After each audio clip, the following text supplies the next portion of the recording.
o Henry Kissinger não é uma besta quadrada. Ele não é burro o suficiente para ser comunista. Tá certo? O Henry Kissinger é um grande historiador, né? Afinal de contas. Então, se ele fez isso para favorecer os comunistas no Vietnã do Norte, ele teve alguma razão para fazer. Essa razão pode ser dinheiro, pode ser algum plano estratégico pessoal que ele tem a longo prazo. O Henry Kissinger é um membro importante do CFR. E como membro do CFR, ele não está interessado na segurança nacional americana, mas exatamente em quebrar a segurança nacional americana para implantar o governo mundial. Então, se num determinado momento favorecer os comunistas ajuda a quebrar a espinha dos Estados Unidos, é exatamente o que ele vai fazer, porra. Agora, num outro momento, né, ele pode agir da maneira contrária. Mas no caso dos acordos de Paris, que foi quando terminou a guerra do Vietnã, aquilo foi obviamente um ato de traição. Porque eles entregaram o Vietnã do Sul, que era aliado dos americanos, entregaram na mão do Vietnã do Norte. O que é que o pessoal do Vietnã do Norte fez? Imediatamente começou o genocídio. Né? E que piorou ainda, porque o genocídio, quando ele se estendeu ao Camboja, somando tudo, morreram 3 milhões de pessoas. Entre o Vietnã do Norte e o Camboja, 3 milhões de civis foram mortos em tempos de paz, a paz do seu Kissinger. Ora, na guerra, morreu entre 800 e 900 mil pessoas. Ou seja, a paz foi 3 vezes pior do que a guerra. Que culpa disso quem é? Do seu Kissinger e seus cupincha. Espero ter respondido a sua pergunta. Entendi, Olavo. Muito obrigado. Eu vou desligar o telefone. Muito obrigado. Valeu. Agora, aí no Brasil o pessoal pensa assim, que tudo quanto é americano, cada americano é um agente do imperialismo americano. Eles acham até que o Al Gore é um agente do imperialismo americano. Ai, meu Deus do céu. Outra coisa, aqui tem uma pergunta muitíssimo interessante. Fernando Carneiro, né? Ele diz, sobre as teses a respeito da conspiração Bilderberg, não seriam fruto de alguma mistificação por parte tanto dos frequentadores quanto dos opositores? As teses dos opositores parecem não levar em conta outros agentes, somente os capitalistas, os grandes políticos ocidentais. Quando você fala opositor, senhor, você está se referindo especificamente a Alex Jones. Né? O Alex Jones é o seguinte, ele é uma fonte importante de informações, tá certo? Só que o mais importante ali são as informações que ele não dá. Porque quando ele fala nova ordem global, ele de fato só se refere aos capitalistas americanos. Então ele acaba dando uma impressão de que o globalismo é imperialismo americano. Eu digo, ele nunca fala da KGB, nunca fala dos chineses, né? Nunca fala dos muçulmanos. Então, ele concentra as baterias no CFR. Eu digo, o que ele diz do CFR está certo. Tirando um ou outro exagero, está certo. Mas por que essa insistência só num lado da coisa, deformando completamente o quadro geral? Então eu digo o seguinte, vocês têm que tomar cuidado com as informações do Alex Jones. Muita coisa ali se aproveita.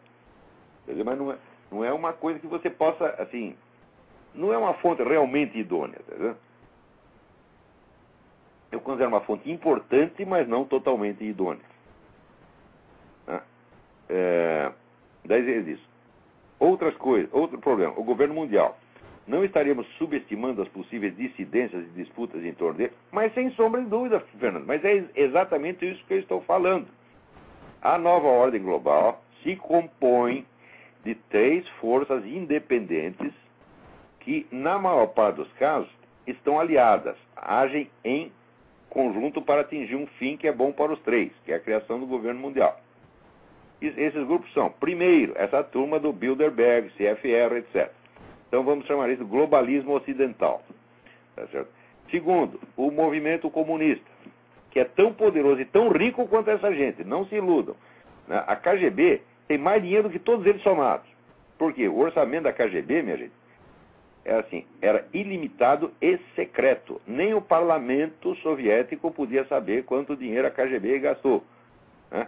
Então, e pior, depois do, aspas, fim do comunismo, fecha aspas, o que fez o senhor Gorbachev? Pegou pelo menos 1/3, calcula pelo menos 1/3 do orçamento da KGB e espalhou pelo Ocidente, criando um monte de firmas, testa de ferro. Você não sabe quem são os donos dessas firmas. Elas estão agora o dinheiro da KGB está misturado ao dinheiro de todo mundo e não dá para você saber mais que é a ação da KGB. Ou seja, melhorou formidavelmente a situação da KGB.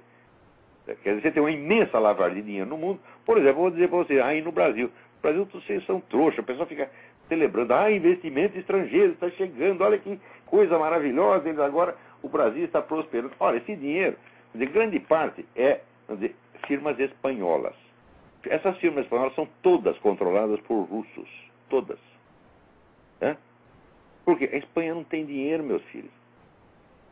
Durante a Guerra Civil Espanhola, todas as reservas nacionais de ouro espanhol foram levadas para Moscou, a pretexto de protegê-las.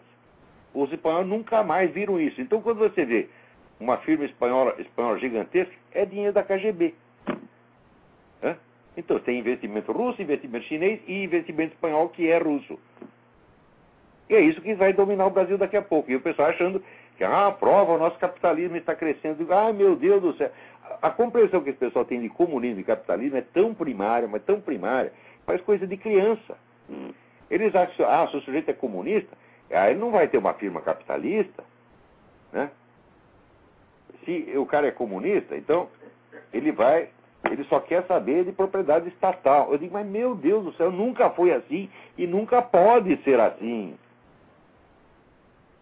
Quer dizer, a participação intensa em atividade capitalista é um elemento essencial da estratégia comunista desde o tempo de Lenin.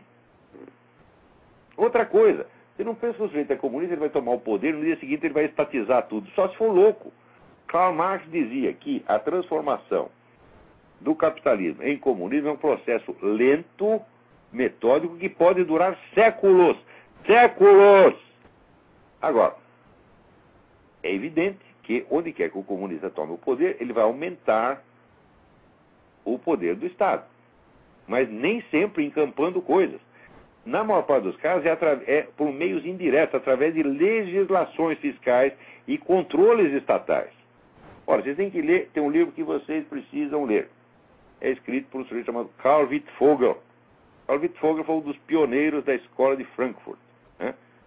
Mais comunista que a peste. Ele é tão comunista que nem Stalin gostou dele.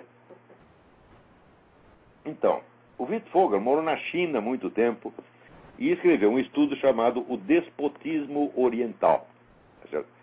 E ele criou um conceito que chamava sociedade hidráulica. Sociedade hidráulica era a sociedade chinesa. Por que hidráulica? Porque a economia chinesa antiga dependia eminentemente da agricultura. E não tinha água. Então você precisava fazer canais de irrigação. Era como se fosse um deserto. Os rios não bastavam para alimentar aquilo, né?